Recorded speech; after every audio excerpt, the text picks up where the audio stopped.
SLBC టన్నెల్లో సహాయక చర్యలు ముమ్మరం చేసిన రెస్క్యూ బృందాలు మరో మృతదేహాన్ని వెలికితీశారు. ఈ మేరకు కన్వేయర్ బెల్ట్కు 50 మీటర్ల దూరంలో మరో కార్మికుడి మృతదేహం లభించింది. మినీ హిటాచీతో మట్టి తవ్వుతుండగా డెడ్ బాడీ లభ్యమైంది. మృతదేహాన్ని రెస్క్యూ సిబ్బంది వెలికితీశారు. అనంతరం మృతదేహాన్ని నాగర్ కర్నూలు ఆసుపత్రికి తరలించారు. అయితే మృతదేహాన్ని గుర్తించడానికి సమయం పట్టే అవకాశం ఉంది. ఇప్పటి వరకు 2 కార్మికుల మృతదేహాలు దొరకగా మరో 6 ఆచూకీ కోసం అన్వేషణ కొనసాగుతోంది.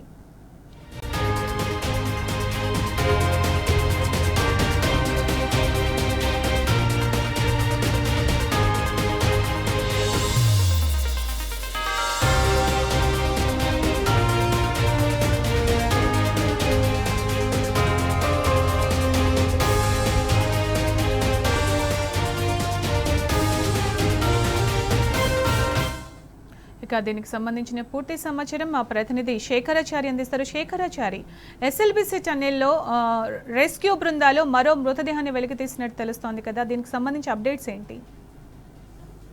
మరొక మృతదేహం ఎస్ఎల్బీసీ టన్నెల్లో ప్రమాదం జరిగి నేటికి 32 రోజులు పూర్తయింది.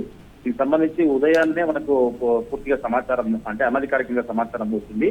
ఒక డెడ్ బాడీని గుర్తించినట్టుగా సమాచారము ఆ రెస్క్యూ టీమ్స్ ఏదైతే లోపల పనిచేస్తున్నారో వాళ్ళ నుంచి అనధికారిక సమాచారం వచ్చింది. అప్పటికే మనము ఆ విషయము కూడా పూర్తి స్థాయిలో మనం అప్డేట్ చేస్తా ఉన్నాము. దీనికి సంబంధించి ఉదయం నుంచి కూడా ఆ మృతదేహం ఏదైతే టన్నెల్ మిషన్ తర్వాత దానికి సంబంధించి కన్వేయర్ బెల్ట్ ఉందో కన్వేయర్ బెల్ట్ కు 40 నుంచి 50 మీటర్ల దూరంలో ఈ మృతదేహం ఒక ఇటాచీ సహాయం అంటే అక్కడ ఉన్నటువంటి ఏదైతే బురద మట్టి పైకి ఎత్తుతున్నటువంటి క్రమంలో దానికి సంబంధించి ఒక స్మెల్ రావడం జరిగిందని చెప్పారు. ఆ స్మెల్ రావడంతోనే అక్కడికి దానికి సంబంధించిన అవశేషాలు కూడా బయటకు వచ్చినట్టుగా మనకు తెలిసింది. దాన్ని పూర్తి స్థాయిలో అధికారులు లోపలికి వెళ్లి మృతదేహంగా గుర్తించి దాన్ని కొద్దిసేపటి క్రితమే టన్నెల్ లోపల నుంచి కూడా మృతదేహాన్ని లోకో ట్రైన్ సహాయంతో బయటికి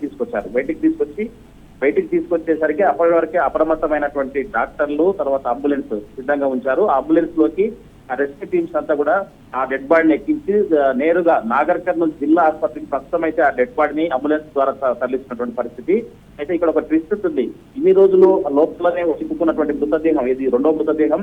అయితే 22వ తారీఖున జరిగినటువంటి సంఘటనకు 16 రోజుల తర్వాత 9వ తేదీన ఒక మృతదేహం అది గురుప్రీత్ సింగ్ పంజాబ్ గా గుర్తించారు.